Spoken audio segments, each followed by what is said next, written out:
Okay, well, this Lexus is a high mileage vehicle. It's done nearly 115,000 miles.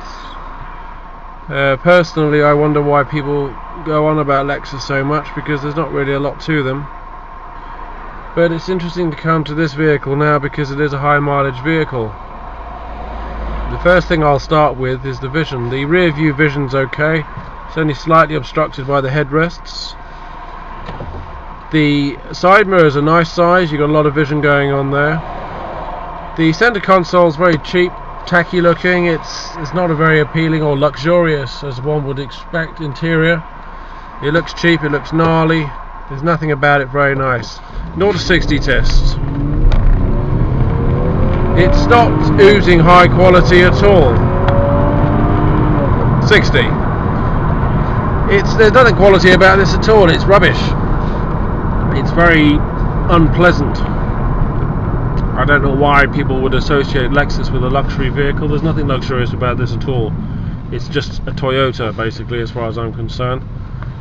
Very plastic, very cheap, very glib, and bloody awful, to be fair. The instrument cluster is visible. It's not too obstructed by the steering wheel in line of vision. However, this dial on the left here, which tells you what gear you're in, most of the time you can't see it. But the main one, which is the speedo dial, that seems to be fine. This is all a little bit confusing here. Everything's a bit too many buttons. The seating position is pretty good though, I'll give you that. It's quite a nice position to drive in. No problems there. It's got a bit of a funny handbrake. It's got one of those foot brakes and the handle at the same time. You do see those in the Lexus and the Mercedes, and I think sometimes the Kia as well. A lot of headroom in the vehicle. It's a spacious vehicle. It's certainly not an unpleasant car to drive. What it lacks in quality interior wise, it certainly makes up with the driving experience. This is most certainly not on the same league as the BMW or Mercedes. Now, because this car's done quite a few miles, I have to say there's a lot of creaking and groaning. There's a lot of rattling from inner things like door cards and other interior furniture. It's certainly not lasting high mileage very well or very dignified at all. The car does feel that it's going to be basically falling apart within the next 50,000 miles, which is an interesting thing because you look on the roads, you've got 30-year-old Mercedes, you've got 30-year-old BMWs that are running just as well as they did when they were made. Yet this car's done 115,000 miles and it feels like it's going to fall apart. Now, I don't want to sound biased against Lexus. I just want to give you the review of this vehicle as it is. I'm not going to polish anything over or see with rose-coloured spectacles. I believe in a spade is a spade, so I'm going to say it as it is. It is, however, complete. There isn't anything dropping off this car. Everything still appears to be working. So in that sense, it is a robust vehicle. It just doesn't feel very comfortable to look at on an interior basis. It just feels nasty and gnarly. The engine does purr along very nicely, and it's got rather a wicked kick down. When you kick down, it certainly goes for it, and you do feel a big surge of power come back.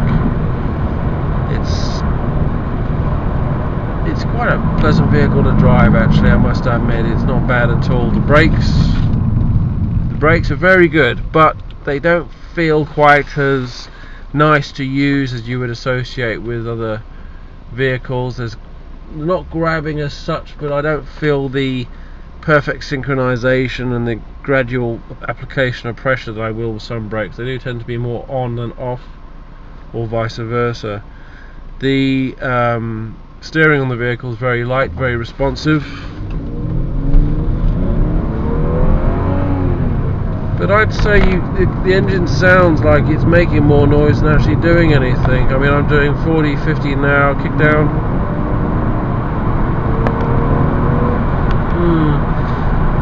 I don't know. I think anybody who's watching this video will probably be thinking about buying one, because this isn't a modern vehicle, and anybody who's thinking about buying a Lexus obviously likes them. What I will say about these cars, to summarise, is this drives very well.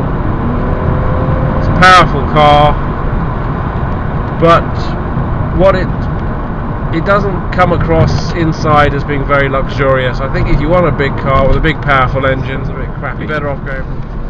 It doesn't feel a particularly well-made vehicle. But to be fair, it does drive well. It does pull like a train, and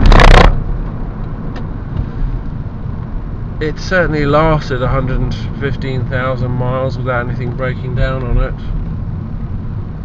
But it just seems to lack any character or soul to the car. It seems very, I feel like it's made out of recycled milk bottle tops or something. It just doesn't have that zeitgeist. But at the end of the day, I think if you're thinking about buying one of these, you've got to take it for a test drive. I don't think they're as good as people expect them to be, basically, would probably be the fair way to end this.